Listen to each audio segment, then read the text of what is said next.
Distribution factor क्या होता है इस लेक्चर में समझेंगे।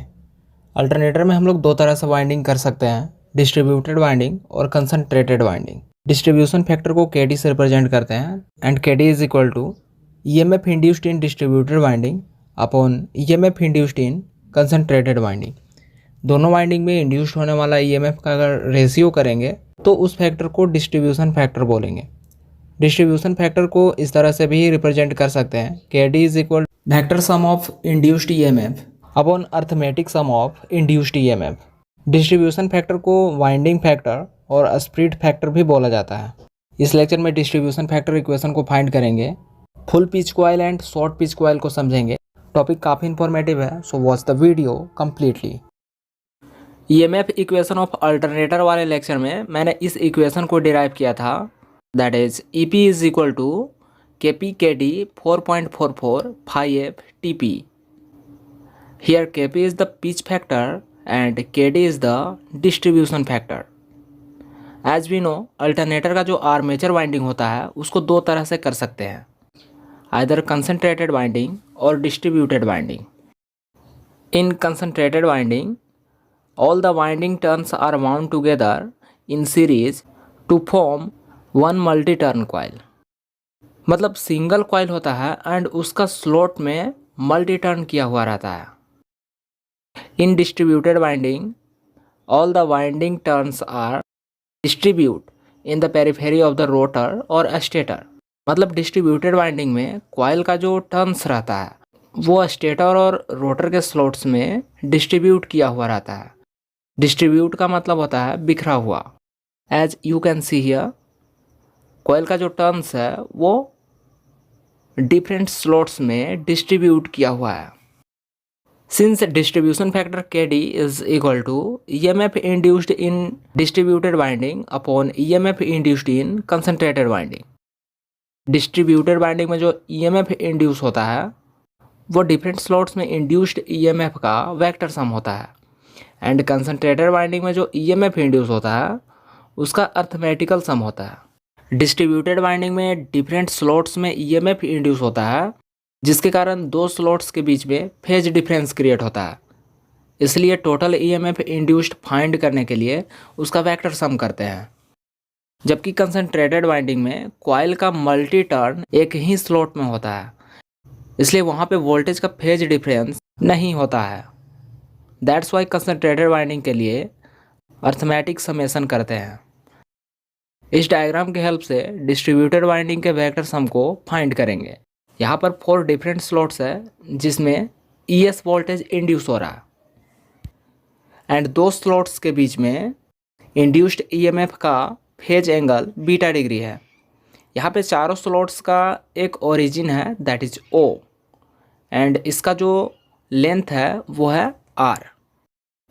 चारों स्लॉट्स का टोटल एंगल है M beta, where M is the slot per pole per phase। Vector sum find करने के लिए यहाँ पे चारों स्लॉट्स में इंड्यूस्ड EMF का जो रिजल्टेंट है वो AE है, तो AE का वेक्टर सम फाइंड करना है। So we can write AE is equal to AF plus FE। AF and FE दोनों का डिस्टेंस सेम है, so we will write AE is equal to twice of AF। अब इस AF के value को find करने के लिए ट्रायंगल AFO को देखेंगे। Since total angle M beta है, इसलिए ट्रायंगल AFO के लिए एंगल हाफ हो जाएगा।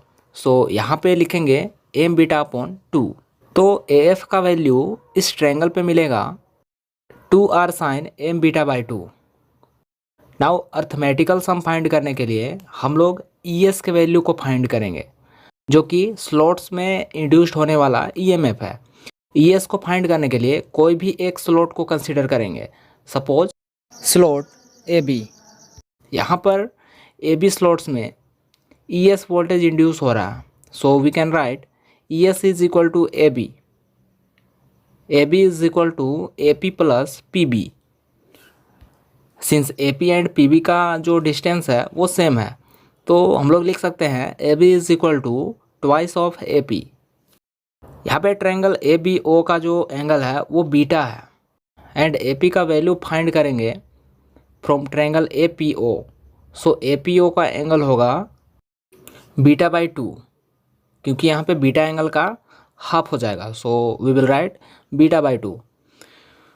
सो AP का वैल्यू इस ट्रायंगल पे होगा R sine beta by 2। So finally ES का वैल्यू होगा 2R साइन बीटा बाई 2। यहाँ पर जो ES का वैल्यू मिला है वो एक स्लॉट में इंड्यूस्ड EMF का वैल्यू है एंड टोटल स्लॉट्स का एंगल है M बीटा। तो अर्थमेटिकल सम के लिए हम लोग लिखेंगे M ES, यहाँ पे ES का M के साथ मल्टीप्लाई हो जाएगा, where M is the slots per pole per phase. So arithmetical sum is equal to M 2R sine beta by 2। Distribution factor KD is equal to vector sum upon arithmetical sum. Now vector and arithmetical sum के value को यहाँ पे put करेंगे, then KD is equal to 2R sine M beta by 2 upon M 2R sine beta by 2। यहाँ पे 2R cancel हो जाएगा। So distribution factor का फाइनल इक्वेशन मिलेगा KD is equal to sine M beta by 2 upon M sine beta by 2। What is full pitch coil? When the angular distance between the two coil sides is electrically 180 degree, then it is called full pitch coil. Suppose coil का दो sides है C1 and C2. So दोनों sides के बीच का angular distance electrically 180 degree होगा, तो उसको full pitch coil बोलेंगे, जहाँ पर इसकी एक पोर्शन नॉर्थ पोल पर होगा एंड इसकी दूसरी पोर्शन साउथ पोल पे होगा।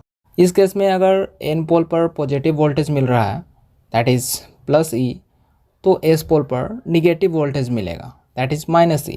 एंड अगर नेट वोल्टेज की बात करें तो net voltage in full pitch coil will be equal to EC1 minus EC2, मतलब voltage in coil side 1 minus voltage in coil side 2। यहाँ पे नेट वोल्टेज निकालने के लिए उसका हम लोग डिफरेंस करेंगे।